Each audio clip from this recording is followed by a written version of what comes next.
ഞാൻ ഇഡ്ഡലി പറയുമ്പോ മീര ജാസ്മിൻ പൂരി മീര വേണം എന്ന് ജാസ്മിനോ? പറയും. അല്ല ശ്ശെ. കൂടെ ഇരിക്കുന്ന ആളുടെ full name എന്താണ് എനിക്ക് പറയണം.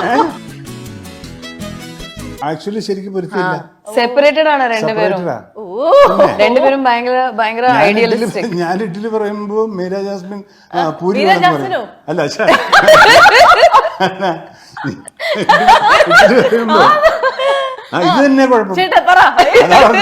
കൂടെ ഇരിക്കുന്ന ആളുടെ full name എന്താണ് എനിക്ക് പറയണം. മീര വാസുദേവ്. പാട്ട് പാടിയില്ലേ? അന്നേരം എന്താന്ന് വെച്ച് കഴിഞ്ഞാല് ഞങ്ങള് ആഹാരത്തിന്റെ കാര്യത്തിലും ബാക്കിയുള്ള പല കാര്യങ്ങളിലും ഹാർമോണി അല്ലാത്തതുകൊണ്ട് ഞങ്ങൾ സെപ്പറേറ്റഡ് ആ സിനിമയില്. അത് ശരി. ഓ അങ്ങനെയാണല്ലേ. മനസ്സിലാക്കാൻ അല്പം വൈകി ചേട്ടാ, ക്ഷമിക്കണം. അങ്ങനെയാണെങ്കിൽ മനസ്സിൽ പെട്ടെന്ന് ഓർമ്മ വരുന്ന ഒരു നടനാരാണ്? ടിക് ടിക് ടിക് ടിക് ടിക് പറയൂ.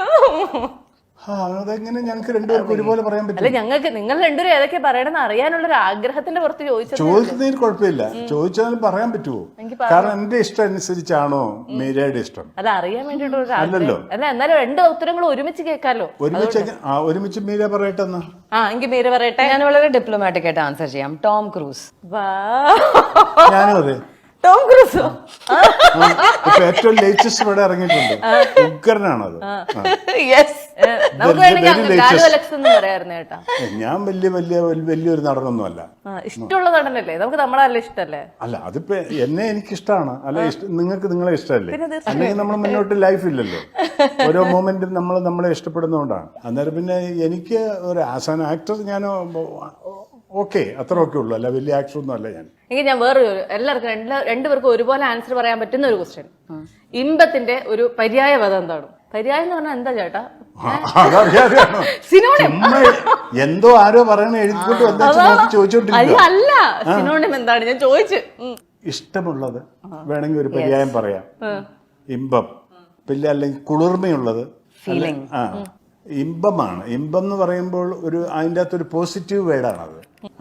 മനുഷ്യ മനസ്സുകളിൽ അന്നും ഇന്നും എന്നും നിലനിൽക്കുന്ന ഒരു വേർഡാണ് ഇമ്പം. ചേട്ടന് ഒരു ഭാഗ്യം ഉണ്ടായിട്ടുണ്ടോ? അതായത് ചേട്ടന്റെ അതേ ശൈലി സിനിമയിൽ കൊണ്ടുവന്ന് അങ്ങ് ഹിറ്റ് ആക്കാൻ പറ്റിയല്ലേ? ചേട്ടൻ ഇങ്ങനെ സംസാരിക്കുമ്പോഴത്തേക്ക് ഒരു പാട്ട് പോലെയാണോ? അത് ചേട്ടൻ ശ്രദ്ധിച്ചിട്ടുണ്ടോ? ആണല്ലേ?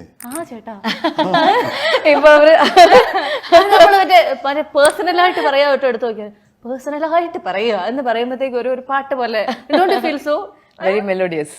Very melodious. കറക്റ്റ്. അതൊരു കോംപ്ലിമെന്റ് ആണ്. ആ കോംപ്ലിമെന്റിന് നന്ദി പറയുന്നു. നമുക്ക് ഈ സിനിമ എന്താ പറയാ, ഫോണില് റിംഗ് ടോൺ ആയിട്ടൊക്കെ ഇടാൻ പറ്റുന്ന ഒരു സാധനല്ലേ? ആണോ? അങ്ങനെ എപ്പോഴെങ്കിലും ശ്രമിച്ചിട്ടുണ്ടോ? ഇല്ല. എന്നാ കൊച്ചെ നീ തുടങ്ങാതെ. ഞാൻ അങ്ങനെ ഒരു ട്രെൻഡ്